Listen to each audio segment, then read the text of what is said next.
Como eu disse, o assunto da aula de hoje não é derivada de segunda ordem e nem regra da cadeia, mas nós vamos começar a aula exatamente com isso, tá? Só para não perder, né, esse gap que ficou aí de uma semana sem aula e tal, e também pelo fato de que a tarefa 7, que acabou de abrir, é relativo ao assunto, é uma lista bem parecida com a lista 6, tá? Uma tarefa 6. Então vamos rapidamente aqui, ó, relembrar, tá? Relembrando, tá? Rapidinho. Deixa eu só ajustar aqui. Ótimo. Então, primeiro assunto.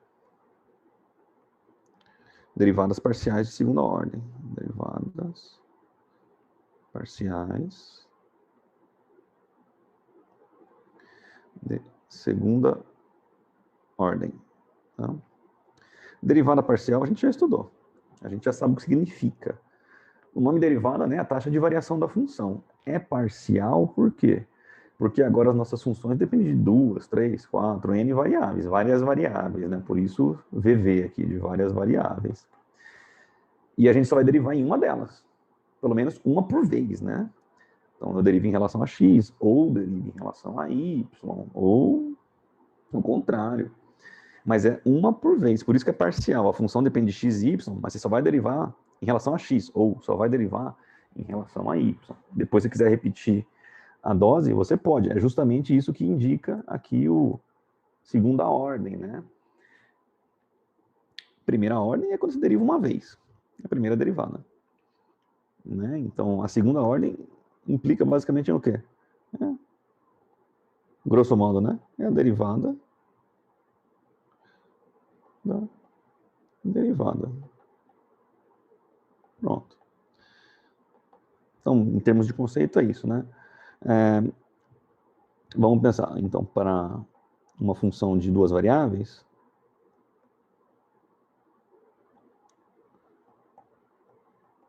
né? A gente tem duas variáveis, ou duas derivadas de primeira ordem, né? Duas derivadas parciais de primeira ordem, então, duas. Vamos escrevendo aqui, escrevam aí também para exercitar a escrita e o cérebro de vocês. Separei até uns exercícios aqui. Da tarefa 6, inclusive, né? Deixa eu tirar eles daqui para não... Acho que não vai dar para escrever. Duas derivadas parciais de primeira ordem, tá? Ou seja, a gente tem a derivada f da função f em relação a x e a derivada da função f em relação a y. E se eu derivar cada uma delas em relação a x, em relação a y novamente, eu tenho outras quatro, né? Mais quatro derivadas. Então, escrever direito se derivadas parciais de segunda ordem. Quais são, né? Eu tenho uma função de duas variáveis, as quatro derivadas parciais de segunda ordem são justamente a de primeira, fx, eu posso derivar em relação a x. Ou posso pegar a função, a derivada de primeira ordem em relação a x e derivar em relação a y. Ou posso pegar a função não, a derivada da função em relação a y e derivar em relação a x. Por sua vez, posso pegar a derivada em relação a y e derivar novamente em relação a y. Então, são quatro possibilidades. Tá bom? Deixa eu tirar esse exercício mais aqui para baixo, depois a gente pega ele de volta. Tá aqui, então. O que nos interessa. É isso, né? Esses quatro caras aqui. Bom,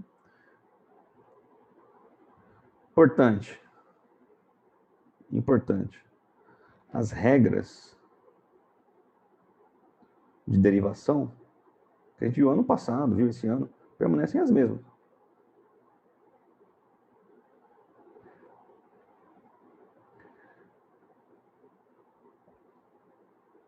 As mesmas. A diferença aqui o que a gente faz de diferente é que a gente quando está ignorando, ou quando está derivando em relação a x, eu ignoro o y, eu trato o y como uma constante, né? O detalhe, então, é esse. O detalhe das derivadas parciais é que quando derivamos em relação a x, detalhe, hein? Não é dificuldade nenhuma, é só um detalhe que é importante, claro. A x. Então, e vírgula. Então, consideramos y como uma constante. Vou colocar uma aspas aqui. Você sabe que, claro, para a função original, o y é uma variável, mas na hora que você está derivando, o y constante. Acho que essa sílaba aqui tem um S, né? Tirar esse S daqui, ficou meio estranho. Constante. Aí. Tá? E vice-versa. Beleza? Se eu estou derivando em relação a y, o x vai for uma constante, como se fosse um número. Né? Como um número. Um fator. Né? E vice-versa. Pronto. Vice-versa. Não tem mais nada que falar aqui de derivadas parciais de segunda ordem. Inclusive, está até de primeira aí. Né? Tudo de derivada parcial em termos práticos, técnicos, está aí. As derivadas de primeira ordem estão aqui. As de segunda estão em amarelo. A ideia geral está dada. E os detalhes estão aí embaixo. Tá? Por sua vez, então, lembramos esse, vamos lembrar derivada parcial, vamos lembrar a regra da cadeia, bem rapidinho, né? A regra da cadeia.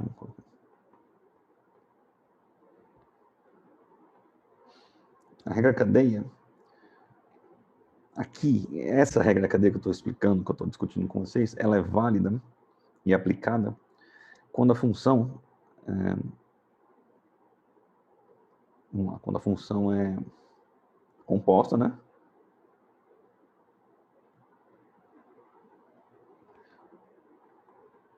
Mas, vou deixar assim mais um detalhe, né? Mas a dependência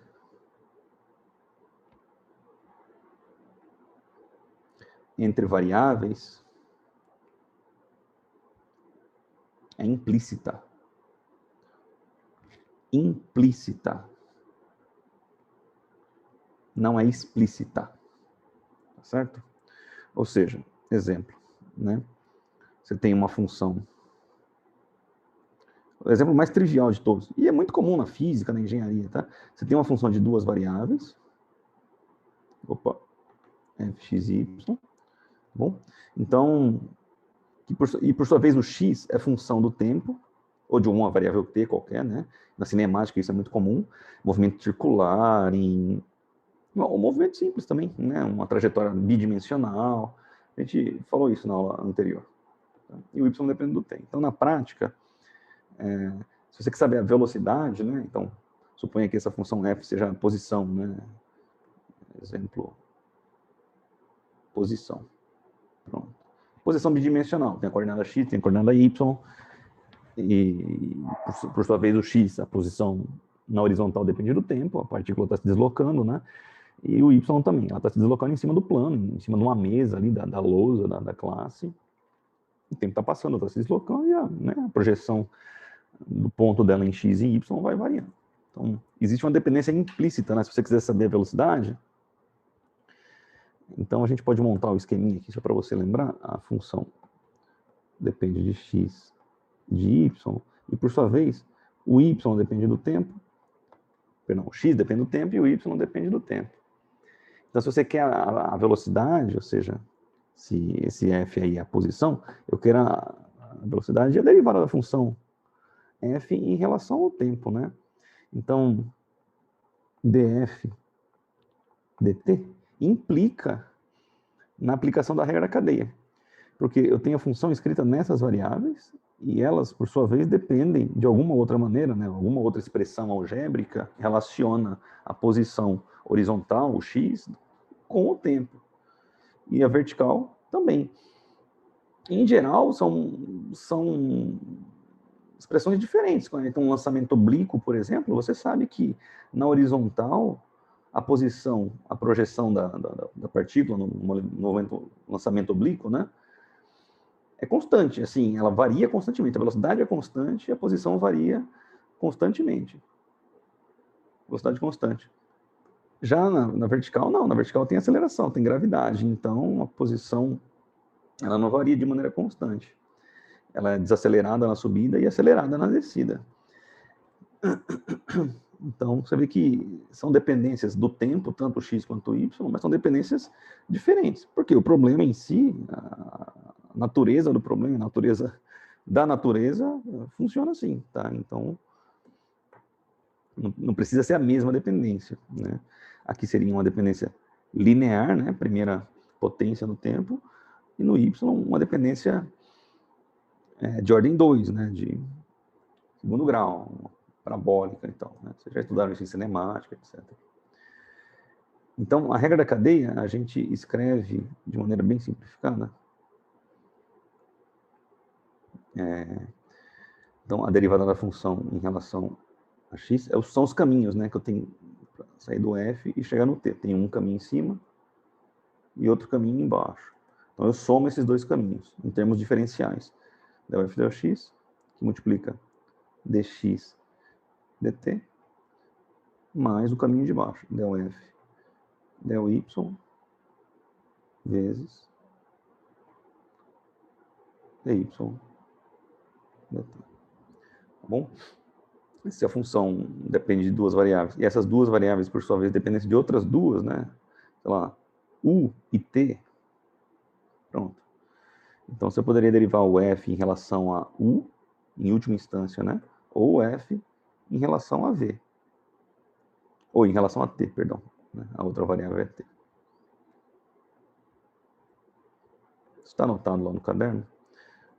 Mas é assim que a gente trabalha, né? Então, essa é a regra da cadeia para funções cuja dependência é implícita na variável, tá? Então, vou deixar só anotado aqui. E a gente já faz o exercício.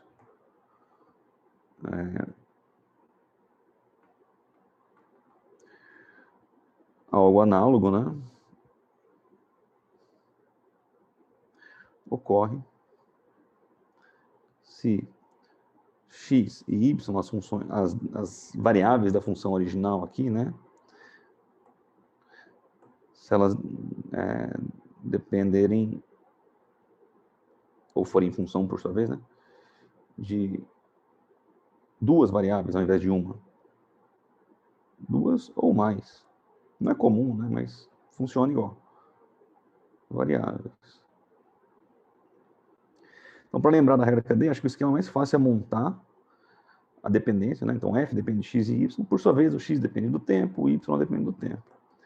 E aí, então, como o f é uma função de duas variáveis, se eu quero derivar ele em relação a uma delas, a derivada é parcial. Tá? Então, é del f, del x. Já o x, ele depende só de uma variável. Então, se eu for derivar o x, é uma derivada normal, daquelas inteiras que a gente fazia, né? dx dt. E o mesmo embaixo. Del f, del y, dy dt. Tá? Então, se você olhar o caminho, essa parte aqui, e o outro caminho, né, por baixo, para chegar no tempo, a gente tem. Tá bom? Então, a teoria, assim, um resumão, aí, né? Mais detalhes, você pode pegar nas anotações da aula passada.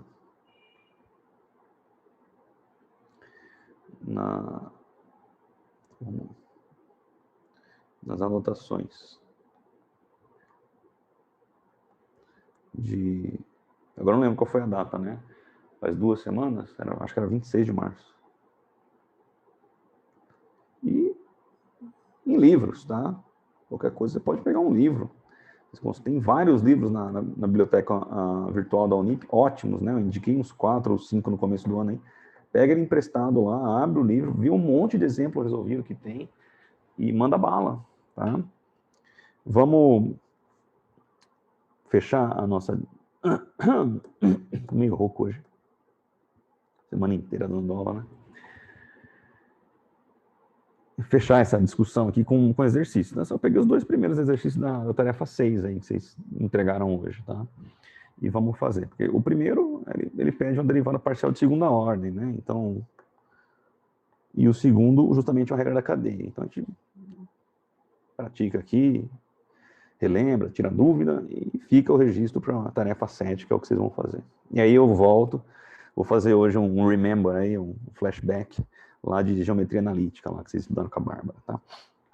Então, exercício 1, dada a função, ele pede para você calcular a derivada parcial de segunda ordem em relação a y, né? Fy, y.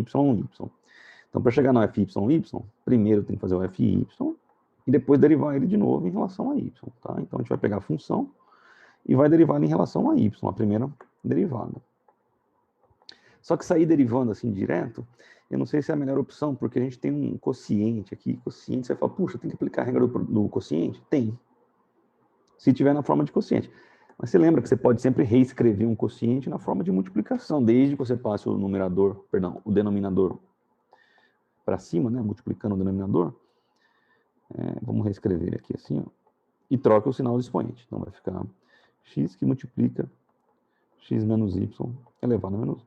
Ah, mas se eu não fizer isso, quiser aplicar a regra do quociente, vai dar a mesma coisa? Vai.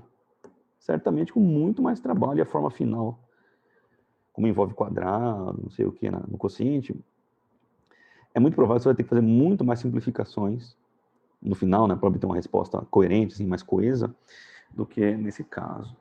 Tá? Então, o ideal é você reescrever a função.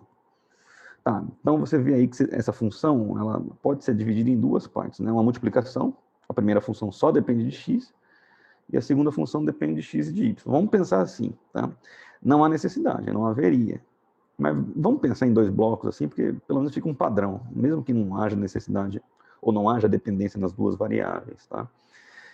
Então, aí a gente vai aplicar o quê? A regra do produto, né? A primeira função vezes a segunda, então vou derivar a primeira, multiplico pela segunda, em relação a y, né? Aí é que tá, por isso que eu designo uma necessidade, porque esse cara não depende de y. O x é independente do y.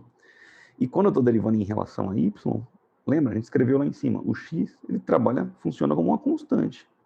Então, na prática, se você vai derivar o x em relação ao y, quanto que dá, moçada?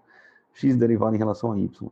Uma constante, que nem pegar um 8. Qual que é a derivada de 8 em relação a x? 0. Qual que é em relação a y? 0 também é uma constante. Multiplica a segunda. Então, esse termo vai desaparecer. Mas mantém a primeira, agora sim. Deriva a segunda função. E aí você vê, não, a segunda função é uma função composta. Tem a parte de fora, com a potência menos 1, e a parte de dentro aqui tem o y elevado à primeira potência, né?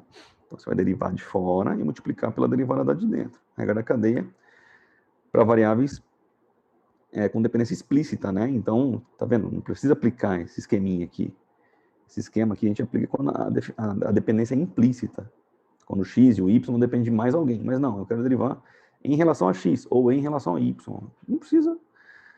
É o clássico, tá? Então, vou passar o menos 1 multiplicando. É a derivada de fora, então o que está dentro mantém. E só vou sobrar, né? A regra do tombo. Então, menos 1 vira menos 2. Vezes, agora sim, a derivada de dentro. Qual que é a derivada de x menos y em relação a y? Dá quanto, moçada? Me ajuda aí. Você vai passar a maquininha da derivada, né? Derivada de x em relação a x, em relação a y é 0, a gente acabou de fazer. Menos a derivada de y em relação a y, que é 1. Vai ficar menos 1. Menos 1. Beleza, o Seuna está me acompanhando, está mandando as respostas aqui, é o mais frequente aqui. Beleza, Seuna. Perfeito, menos 1. Né? Derivada de x é 0 em relação a y. Derivada de menos y é menos 1. Então, derivada fy vai ficar, o primeiro termo vai embora, né? Esse menos 1 com esse menos 1 aqui vai dar mais 1. Então, basicamente é x que multiplica x menos y elevado a menos 2. Assim.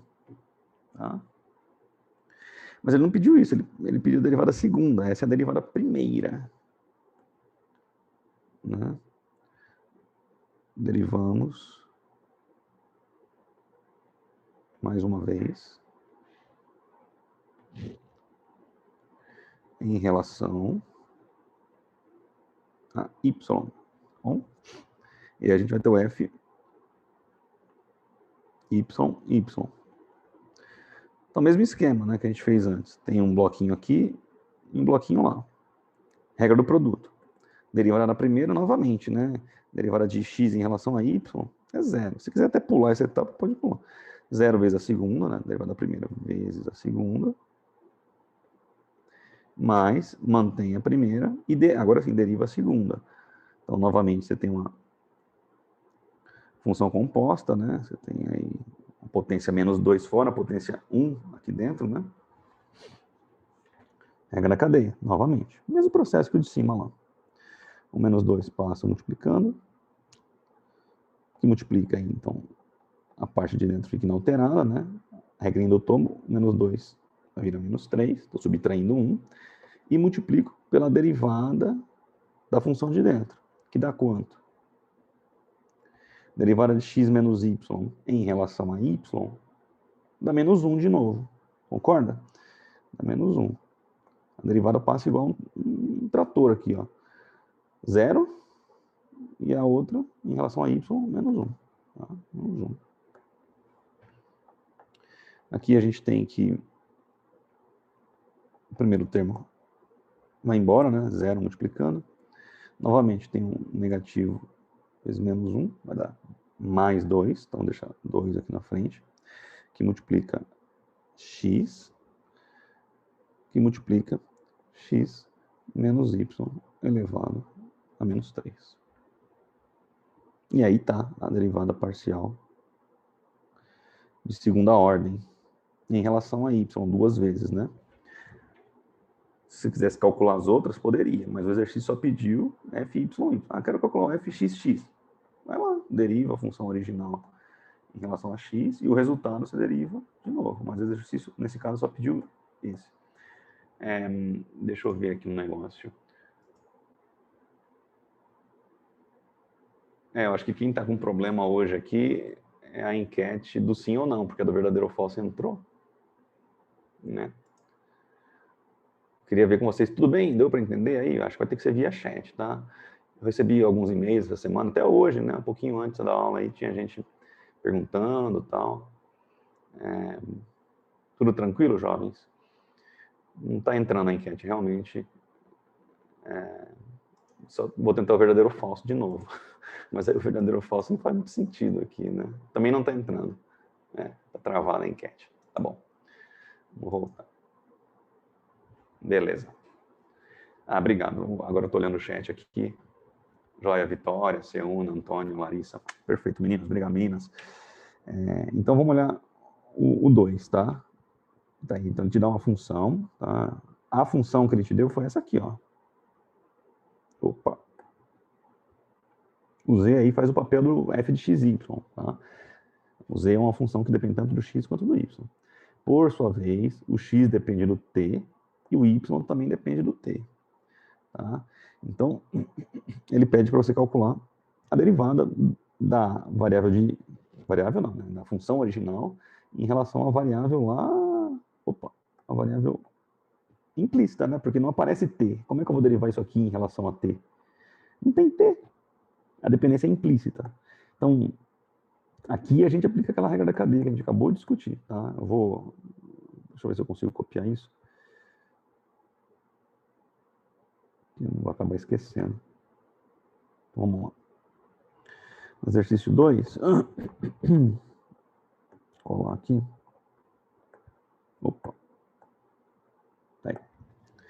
Então, novamente, o que a gente tem aqui, se quiser montar o esqueminha, é o quê? O z depende do x e do y. Por sua vez, tanto o x quanto o y dependem do t. Tá? Então, a gente vai aplicar a regra da cadeia, porque ele quer o dz dt. Como só depende de uma variável lá no final, por isso que a variável inteira, o d, não é aquele delta aqui, né? É o d inteiro, porque só depende de uma variável no final. Se ele quisesse o dz em relação a x, aí era del z, del x. Então, a regrinha da cadeia é a mesma, né? O caminho, ó, daqui para cá, daqui para cá, chega no t. Então vai ficar del z, del x, multiplica dx, dt. Mais o caminho de baixo, né? Para sair do z para chegar no t, em termos diferenciais, del z, del y, dy, dt. Na prática, né? O corta-corta que a gente gosta na engenharia, na física, de fazer, os matemáticos ficam loucos da vida quando a gente faz isso. Vamos fazer o corta-corta. Ó, eu tenho dx em cima e dx embaixo. Corta. Tenho dy em cima, dy embaixo. Corta. Olha o que sobra. dz dt é a parcela de x, né? E dz dt a parcela de... Não precisa, só para você ver que realmente faz... em termos... A gente na física, na engenharia, gosta muito de analisar dimensionalmente a coisa, né? A dimensão do lado direito é a mesma dimensão do lado esquerdo. Porque se você olhar os quadradinhos aí, o que não corta é exatamente o que está no lado esquerdo. Né? Mas na prática, o que a gente tem que fazer? Tem que derivar esses caras aí, né? O z em relação a x, o z em relação a y, e fazer. Então, vamos fazer as derivadas em verde. Eu não sei se dá para vocês verem bem aí. Vou aumentar um pouquinho assim. Aí. Então, se eu for derivar em relação a x, del z, del x, a gente tem... Vamos derivar direto lá. Primeiro termo, 2x² vezes y, vamos derivar só o x, né? Vai ficar 4xy, tá? O y funciona como uma variável, ou uma constante, como 4, né? Ficou quietinho. Ou o 2 tinha ficado quietinho lá. O próximo termo, 5xy, né? Vai ficar 5y. Pronto. Derivou. Aproveitar fazer. Del z. Não, vamos fazer pela ordem, né? Talvez seja mais prático. Você pode fazer na hora que você quiser. Eu fiz essa, agora eu vou fazer essa aqui. E daí na hora de multiplicar fica mais... Já está na sequência. Então, derivar isso aqui em relação a t. 2t, né? dx dt igual a 2t. Fazer del z, del y. Agora, novamente, vamos olhar esses caras aqui e derivar em relação a y. Vai ficar 2x², porque o y derivado em relação a y dá 1, menos 5x. Joia? E o dy dt, vou olhar o y lá em relação ao tempo, derivo ele. 3 derivado em relação a t é 0. Menos t derivado em relação a t é menos 1. Tá? Aqui vai ficar menos 1. Menos 1. E aí basta substituir, né? Porque esses caras aqui são justamente esses aqui. E esses aqui são os da linha de baixo. Né? Então a gente faz a substituição e encerra. Né? Então vai ficar logo dz dt. Substitui a primeira, né? A parte amarela lá, multiplica um pelo outro. 4xy menos 5y. Tudo isso vezes a outra parte amarela, 2t. Mais, né, esse maisinho aqui, ó. A laranja, né, multiplica. Então vai ficar 2x² menos 5x, que multiplica menos 1, tá? Aqui não tem mais muito o que fazer. Porque o lado direito, esse pedaço aqui, ó, quer dizer, não tem mais muito o que fazer em termos de... vamos ser franco, né? Em termos de fatoração, né? Eu não consigo fatorar o lado direito e o lado esquerdo porque vai estar misturando as variáveis. Isso é uma coisa que não é legal que acontece, inclusive. Né? Como eu estou derivando em relação à variável t, eu não estou derivando em relação às variáveis originais do meu problema, então o ideal é substituir, né? Você lembra lá, então, mais o x, agora eu não lembro. É alguma coisa, e o y era outra coisa. Vamos ver lá. T quadrado mais 1. E o y, se não me engano, é 3 menos t. Né? Então, onde tem x, a gente pode, ó, onde tem x, a gente pode, não só pode, como deve, né? Substituir, porque daí a minha derivada final vai ficar só na variável que eu estou derivando, que é a variável t. Tá? E onde tem y, eu posso substituir. Não, peraí, esse 5x aqui. Tá certo isso? Ninguém me corrigiu? Tá certo, né? 2x quadrado menos 5x, tá? Então tá certo. Achei que era um y aqui, escrevi meio estranho esse x aqui. Achei que era um y, mas não é.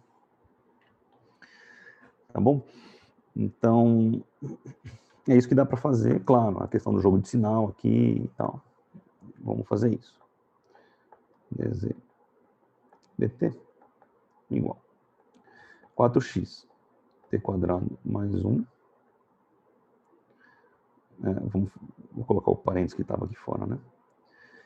Menos 5y. 3 menos t. Tá? Tudo isso vezes 2t. Mais 2x quadrado. Então, x é t quadrado mais 1. Menos 5x, que é t quadrado mais 1 de novo. Vou fazer direito. Tudo isso aí vezes menos 1. Então, eu vou pegar esse menos 1 que está multiplicando e já vou trocar o sinal aqui. Tá? Se eu quiser marcar aí. Faltou o quadrado, né? Obrigado, foi o João Paulo. Isso, vamos lá. Aqui faltou um quadrado. Deixa eu ver mais algum comentário que teve aqui. Opa. Não faltou substituir o y na primeira parte? Não, substituir aqui, ó. 5y virou 5 vezes isso aqui, ó. Bom, então tá todo mundo substituindo. Onde eu tinha x, eu coloquei esse termo. Ah, agora eu achei, agora eu entendi. Tá, é isso, exatamente. É aqui, né? Agora que eu vi. 4 vezes xy, perfeito, isso. Ficou faltando, eu já fui lá direto pro menos 5y. É isso mesmo.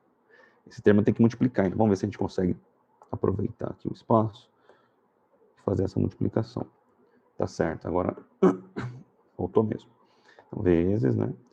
3 menos t. Aí sim. Aí beleza. Isso aí.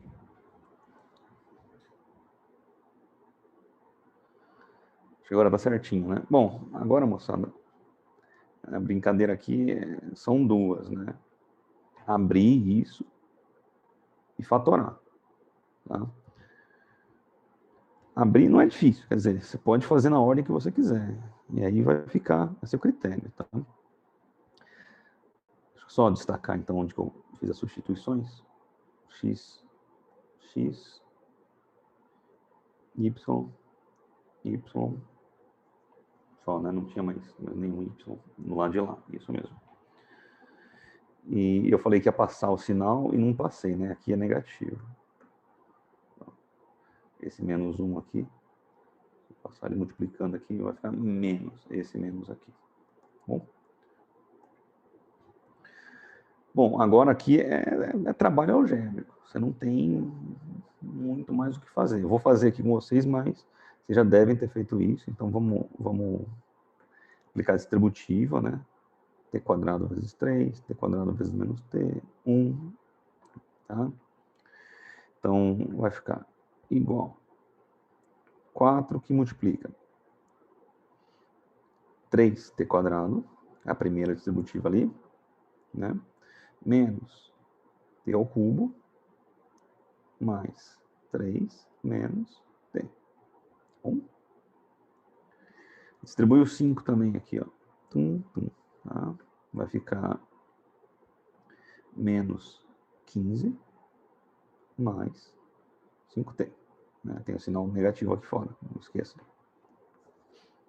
Tudo isso vezes 2t. Tá bom? E aí vamos fazer o outro termo, ó. Menos, não vai caber, claro. Vou deixar aqui, ó, uma grudada nele aqui. O quadrado lá vai ficar 2 vezes. Primeiro termo ao quadrado é a quarta potência. Quadrado do primeiro mais 2 vezes o primeiro vezes o segundo. O segundo é 1, não precisa, né? Mais o quadrado do segundo. 1 ao quadrado é 1. Distribui o 5, né? Então, primeiro, aqui que eu fiz.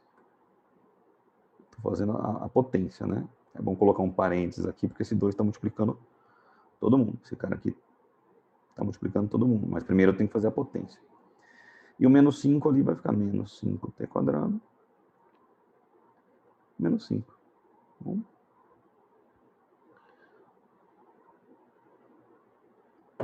E aí é continuar. O cálculo acabou faz tempo, né? Agora ficou só a álgebra. Então você vai distribuir o 4 lá. Esses termos ficaram faltando distribuir. Você distribui o 4 para todo mundo aqui. 4 vezes esse, 4 vezes esse. 4 vezes o último lá. Não cheguei lá na cacetinha. E depois vai distribuir o 2t, né? Aqui se distribui o 2. E a álgebra, né, moçada? Aqui não tem mais... Depois você começar a matança, né? Corta t quadrado, t ao cubo, junta e tal. Vai ficar 4, 3, 12. Menos 4t3. Mais 12. Menos 4t. Menos 15. Mais 5t. Tudo isso vezes 2t. Bom, aqui dentro você já pode melhorar. Ao invés de sair distribuindo todo mundo, tem a parte negativa ainda lá que a gente vai fazer. Mas aqui dentro você já deve conseguir ver que o 12 vai interagir com 15, vai resultar menos 3. O menos 4t interage com 5t, vai resultar 1t. Né? Pronto. Aqui você já dá uma limpada. Na hora que você for distribuir aquele 2t que ficou lá fora para multiplicar, você multiplica só por esses termos aí. Né? Não tem necessidade de prosseguir. Então, a linha de baixo lá vai ficar menos 2t a quarta mais 4t quadrado. Um parênteses aqui, né? Porque mais 2. Menos 5t quadrado. Menos 5.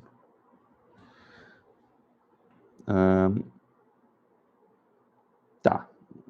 Esse parênteses aqui tá sobrando aqui dentro, né? Isso. Melhor a gente fazer assim. Deixar as coisas mais próximas. Novamente, aqui você pode fazer as reduções, né? Número com número, letra com letra. Aqui 2 com menos 5. Vai te dar menos 3. E o quadrado, né? Tem um quadrado ali que dá para mexer também. Então aqui você tem esse cara ao quadrado. Esse cara ao quadrado.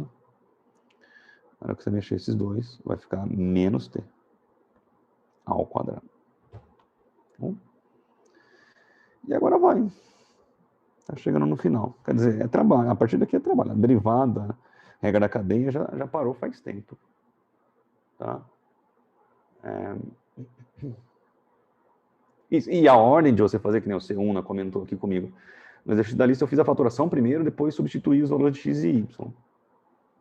Tudo bem, a ordem não vai importar. Quer dizer, contanto que se seja feito com cuidado, né, e de forma correta, não tem problema. E tem mais um comentário aqui, Vitória, 2t ao quadrado. Por que 2t ao quadrado? Posso ter comido bola, deixa eu procurar um 2t ao quadrado aqui, Vitória. E agora? Estou vendo um aqui, será que é esse aqui que você está falando? Subtração. Bom, então. Só estou vendo esse 2t ao quadrado. Pode ser que tenha outro. Tem 12t ao quadrado. Esse aqui, né? Tá.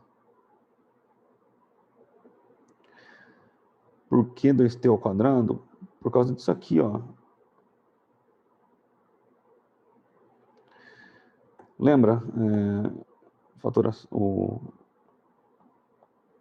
quadrado da soma, né? É o quadrado do primeiro, mais 2 vezes o primeiro vezes o segundo, mais o quadrado do segundo. Nesse caso aqui, o nosso A é o t quadrado. É o t quadrado. Então, o t quadrado aqui faz o papel do A. Ele ao quadrado vai dar t à quarta. Tá aqui. Aí 2 vezes A vezes B é 2 vezes t quadrado vezes 1, que dá 2t quadrado. E B ao quadrado, nesse caso aqui, quem faz o papel do B é 1. Então, 1 ao quadrado dá 1. Tá bom? Acho que é isso que você está falando, né, Vitória? Tudo bem? Se for outra coisa, depois você me escreve aí. Ah, beleza. Acho que era isso. Então tá bom. Tudo bem, jovens. Agora dá para encerrar, né? Vai fazer o 2t multiplicando todo mundo. Então vai ficar 24t ao cubo menos 8t à quarta. É isso? Menos 6t. É o pretinho, tá? Ó. E depois 6t. E o último é 2t quadrado, que é o vermelhinho. 2t quadrado. Vou trocar a cor aqui para você lembrar.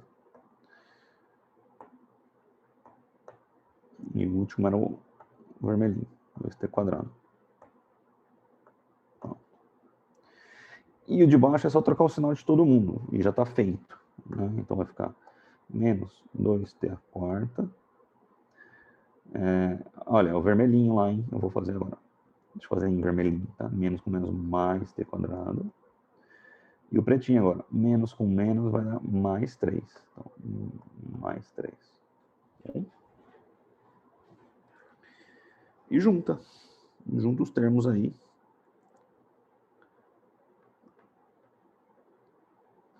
Que der para juntar. Ó, a maior potência é quarta potência. Ó, menos 8. Com menos 2 dá menos 10. Menos 10 é a quarta. Ao cubo só tem o 24. Mais 24 ao cubo. O Guilherme está perguntando se seria menos 3. Não, ó, tem esse menos fora aqui. Ó. É menos com menos mais. Beleza, Guilherme? Acho que é isso que você perguntou, né? Estou trocando o sinal todo mundo que está dentro do parênteses aqui por causa desse menos fora. Aí ficou todo mundo com o sinal trocado. Beleza? Então beleza. Cubo já foi, quadrado são os dois vermelhinhos ali, né? Então dá para juntar, vai ficar mais 3t quadrado. Isso aí. Primeira potência só tem o menos 6t. E numerinho só tem o 3. Mais 3. Bom. E com isso, acho que não dá. Bom, não dá para fatorar mais que isso. Eu achei que daria para fatorar por 3, né? Todo mundo múltiplo de 3, mas o 10 não é múltiplo de 3. Eu poderia colocar o 3 em evidência, coisa do tipo. Mas não dá. Então para por aí mesmo. Tá bom. Então essa é a forma mais reduzida. Isso, se o 10 fosse 12 seria ótimo. Professor, mas eu cheguei até aqui. Eu fiz isso aqui, ó, não tá certo? Bom, errado não tá, só não tá completo, tá? Então não precisa desesperar, não. O ideal é você lembrar que, se eu estou derivando em relação ao tempo, que no meu resultado final só deveria aparecer a variável t, tá? Beleza? Em alguns casos, não é nesse eu não acho que o mais simples é fazer esse caminho aí, por mais que você ache complicado. Mas em alguns casos, o que você poderia fazer também é lá no exercício original, falar, não, então eu tenho x aqui. Então pego o valor do x e substituo aí. Tem o y aqui e aqui. Então pega o valor do y e substitui antes de fazer a conta. Acho que foi isso que o Seuna falou que fez aí, se não me engano, se eu não entendi mal. Pode substituir antes. Aí a sua função z vai depender só do t, né? O x e o y já vão sumir, você vai trocar pelo pelos equivalentes em t, vai ficar uma expressão grandona. Só que aí na hora que você for derivar também, você vai derivar direto no t, né? Vai derivar direto na variável t. É uma outra opção, tá? Você poderia fazer isso, se você quisesse. Tá bom? Isso. Então, novamente, tanto por um caso quanto pelo outro, você vai chegar aqui. Essa é a solução. Essa é a resposta final, assim. Ah, mas eu, né, não distribuí e tal, eu só montei aqui, né? Eu fiz a substituição e parei aqui, assim, parei nessa parte aqui de baixo. Tudo bem, só não tá 100%, né? Mas tá no caminho. Não precisa desesperar, não, tá? No dia da prova, lá, se cair um treco desse aí, geralmente é alternativa, né? Então não vai ter aquela alternativa que só está distributiva aqui, sim. Tá? Você vai ter que desembaraçar o negócio até chegar na alternativa que vai aparecer certamente só com a variável da derivada. Tá bom? Mas não tem problema não. Com relação ao trabalho, tranquilo, tá? O ideal é abrir até o final, mas não vou zerei o cara porque ele não chegou exatamente onde eu quero. Fiquem tranquilos. Tudo bem, jovens? Deixa eu ver aqui se eu olho para vocês. Tranquilos? Deu para melhorar um pouquinho o pessoal que tinha comentado comigo durante a semana, hoje? Não tem, é trabalho, tá? Assim, mas é coisa que vocês já manjam. Já estão falando isso desde o 7º ano, 8º ano. A derivada você fez na faculdade, mas esse negócio de quadrado primeiro, quadrado segundo, não sei o que, é no 9º ano lá, 8º ano, tá bom? Guilherme, vamos ver já então. Tá bom, deixa eu fechar aqui. Vou repassar aqui o começo da questão, tá? O Guilherme falou, tô com dúvida ainda no começo da questão. Eu baguncei aqui. Vou tirar, ó. Ele te dá uma função e pede para você derivar, só isso. Aqui, ó. Função depende de x e de y. Só que, por sua vez, o x depende do tempo, do t, e o y depende do t. E a derivada que ele quer é essa aqui, ó, em relação ao tempo. Então, você não consegue derivar direto essa função aí. Você tem que fazer a regra da cadeia. Foi o que a gente construiu aqui, a regra da cadeia. A montagem da regra da cadeia, né? Depois fez as derivadas e por aí foi, Guilherme. Tudo bem? Então, essa é a tática tradicional. E aqui vai, acho que é o algoritmo mais confiável, tá? Escreve a regra da cadeia ali, o esqueminha, monta a regra da cadeia, calcula as derivadas, as 4 derivadas aqui, 1, 2, 3, 4, e substitui. Então, eu vim, se vocês quiserem, marcar com cores aqui. Aqui é a substituição, e aqui é a substituição. Como foi o que eu fiz aqui, Guilherme?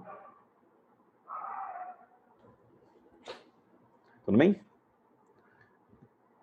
Foi isso. Dá um feedback depois aí, para eu te entender. Qualquer coisa, depois a gente e-mail ou intervalo, tá? Tudo bem? Beleza. Então, para a gente aproveitar esses últimos minutos, vamos introduzir agora o assunto da aula, tá? Isso aqui é coisa velha, vamos assunto novo. Assunto novo, nem tão novo assim, tá? Eu quero fazer com vocês uma revisão de geometria analítica. Fizeram geometria analítica ano passado? Bem rapidinho, tá? Coisa que eu acho que talvez dê tempo de fazer até o intervalo. Nem que a gente atrase um pouquinho o intervalo.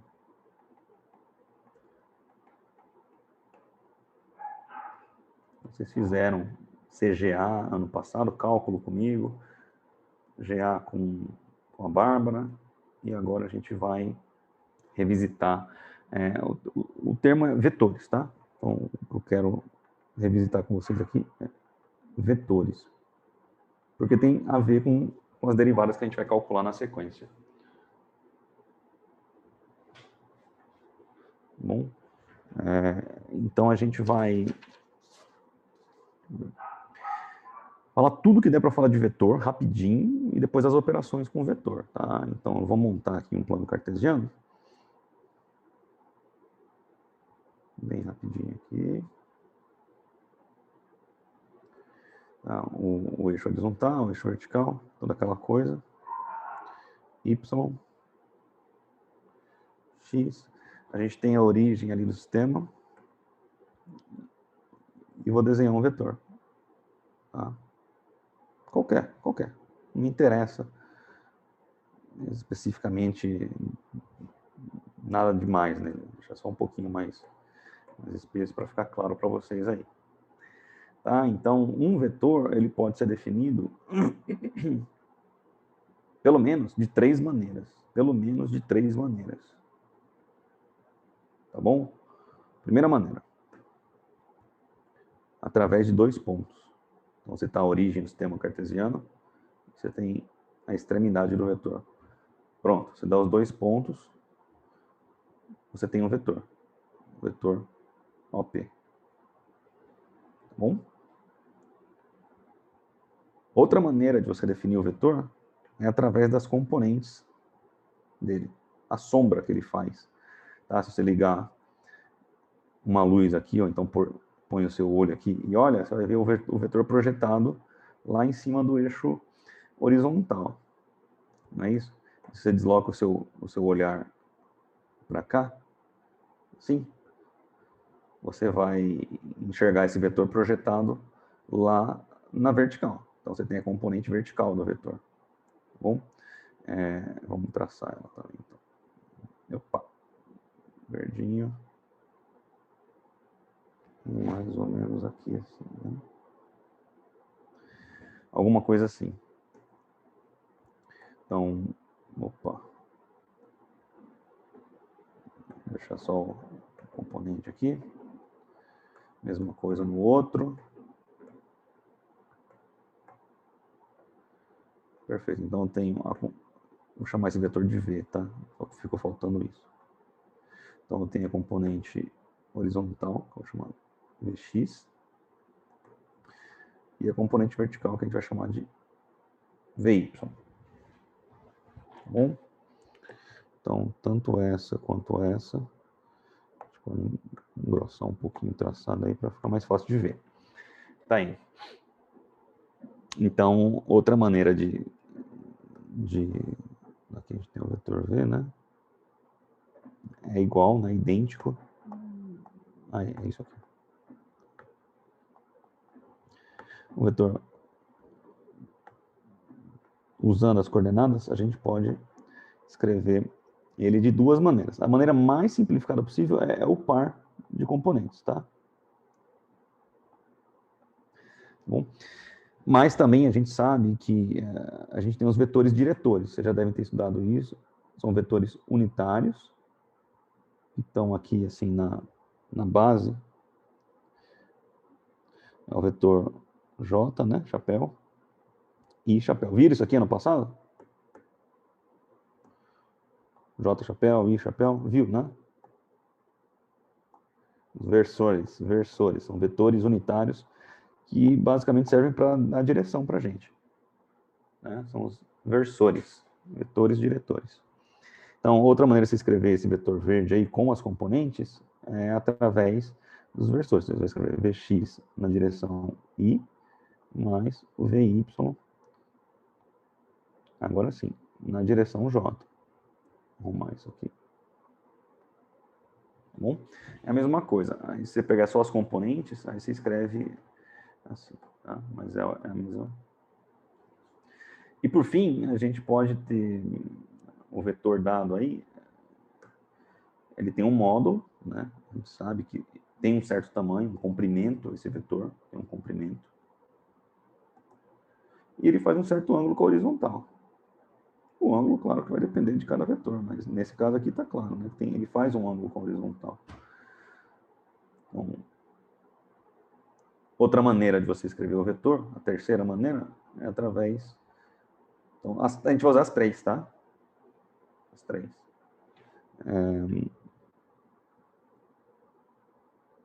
Das coordenadas R não, aqui é V. Módulo e ângulo. Então, se eu te dou 2 pontos, quaisquer no plano cartesiano, você sabe determinar um vetor. Começa no P e acaba no Q. Se fosse QP, ou OP, PO, você inverte sentido. É outro vetor. Se eu te dou as componentes, fala, não, 2 na horizontal, 5 na vertical. Então você vai lá, marca 2 na horizontal, 5 na vertical, né? Conta ali os quadradinhos e tal, não sei o quê. traça, achou a extremidade, tum, achou o vetor. Então eu falo para você, não, na verdade o vetor tem 13 centímetros e faz 27 graus com a horizontal. Então você traça um vetor de 13 centímetros e faz ele girar, não consegui traçar aqui um vetor certinho, né, e faz ele girar 27 graus com a horizontal. Tá aí. Aí você tem o vetor. São 3 maneiras diferentes de chegar no mesmo lugar. Tá bom? Então eu queria fazer essa lembrança com vocês, tá? Que há 3 maneiras da gente representar um vetor. Claro, essa maneira aqui parece que é a mais simples. É simples. Mas você tem que lembrar que tanto o ponto O quanto o ponto P tem coordenadas, né? Então, no fim das contas, seria a diferença das coordenadas. Seria x do P menos x do O, y do P menos y do O. Devem ter visto isso com a Bárbara também, né? Quando você faz a diferença das coordenadas, aí você tem na horizontal aqui isso, e na vertical faz a diferença. Você tem essas duas componentes e seguiu para a direita, seguiu para cima, chegou no vetor. Então você tem o vetor aí, tá? Mas por enquanto eu vou deixar parado. Quando precisar relembrar isso mais uma vez, a gente relembra. Então, são as 3 maneiras de você escrever um vetor, tá bom? E as propriedades de um vetor, eu quero relembrar com vocês antes do intervalo, e aí a gente vai aplicar essas propriedades no nosso contexto que a gente está discutindo, de funções, derivadas e tal. Tá bom? Então deixa eu apagar isso aqui e vamos lembrar só, então, as propriedades do vetor. Né? Primeiro, módulo. Lembra como calcula o módulo de um vetor? O tamanho de um vetor? Né? O módulo do vetor V nada mais é do que o Pitágoras, né? Então você tem o VY, se você quiser. Opa, o que aconteceu aqui, gente? VY. Vamos duplicar ele aqui, ó. Essa altura aqui, essa altura é o VY. Então aqui você tem um triângulo retângulo. Pronto. O módulo é o tamanho da hipotenusa. O tamanho da hipotenusa se resolve pelo triângulo retângulo, teorema de Pitágoras. Então vai ficar Vx quadrado mais y quadrado. Mas eu não quero saber o módulo ao quadrado, eu quero saber o módulo. Então passa esse quadrado para lá na forma de raiz quadrada. Então está resolvido, né? Raiz quadrada de Vx quadrado mais Vy ao quadrado também. Então, módulo de um vetor, sempre você precisa calcular o módulo de um vetor. Quadrado da primeira componente, quadrado da segunda, soma, extrai a raiz. Tá bom? Outra propriedade. Se eu quero transformar um vetor num versor, todo vetor pode ser transformado num versor. O que é um versor, no fim das contas, né? É um vetor diretor. Que dá, né? Então, portanto, a direção.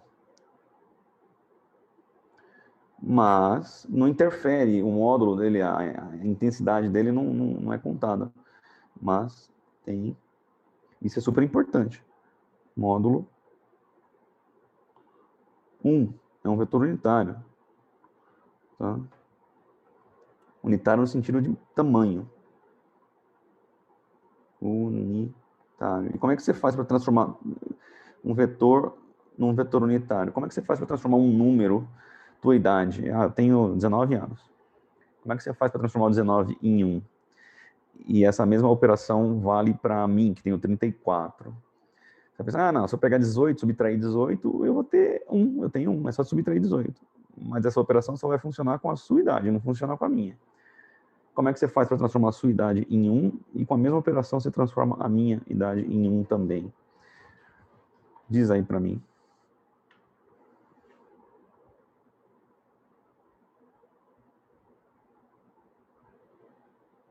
Alguma ideia, senhores?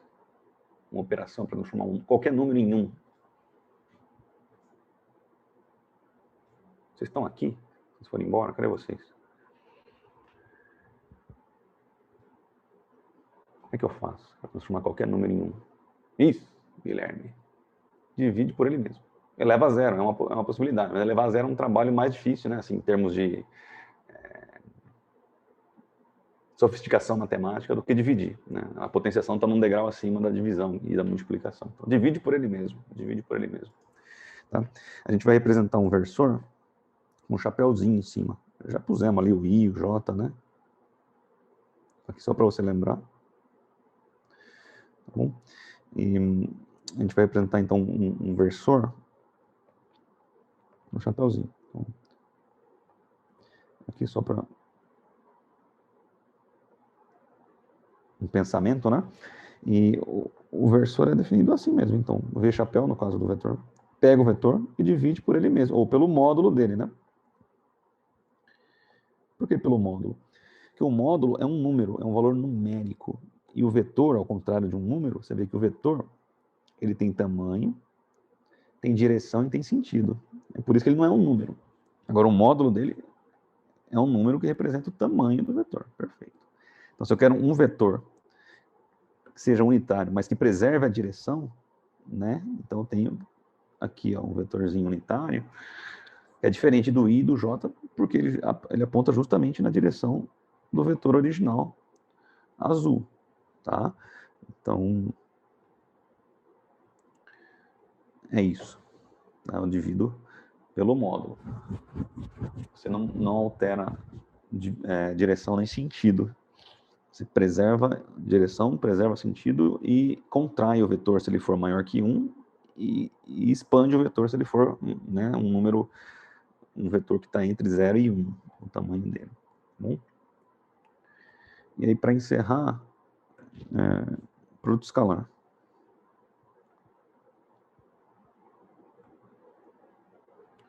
Produto escalar entre dois vetores, tá? Então, se eu tenho um vetor V1 e escalar V2, o V1, claro, imagina que o V1 tem as componentes, né, x1, y1, e o V2 tem o x2, y2, tá? Então, o produto escalar, ele me dá basicamente o produto das componentes correspondentes, então x com x, e soma y1 com y2, y vezes y2, tá? Então, aqui a gente tem, isso é importante, isso é importante, e claro, isso é extremamente importante. Tá bom? Então, ainda temos 3 minutos, né? Exemplo bem rápido. Sejam V1 e V2, dois vetores, tá? 3i mais 4j, e o V2 é menos 2i mais j. Então, o que eu quero é que você determine aqui, os módulos, né? O módulo de V1, o módulo de V2, os versores, né? V1, chapéu, V2, chapéu, e o produto escalar, V1, escalar V2. Pode fazer. 2 minutos. 1 minuto. Dá tempo. E aí, na volta do intervalo, a gente confere. Se vocês quiserem que eu deixe aqui mais um minutinho na tela aqui as fórmulas, tá aqui, ó. Tá? Vou deixar. Isso aqui para a gente aquecer, só relembrar a geometria analítica, e agora eu vou entrar com ela no cálculo. Tá? Então, para não chegando desse jeito, né, sem falar disso, é melhor a gente fazer uma discussão breve. Tá claro para vocês? Alguma dúvida aí nesse lembrete de GA, geometria analítica? Tá tranquilo? Como é que vocês estão? De boa, né? Faz aí, tá? Durante o intervalo. Eu vou fazer também, vou deixar a resposta na hora que eu voltar do intervalo, aí você só confere a resposta, não vou deixar o desenvolvimento não. Tá bom? Então, Terminei no tempo, achei que ia demorar mais. Vamos lá? Intervalo.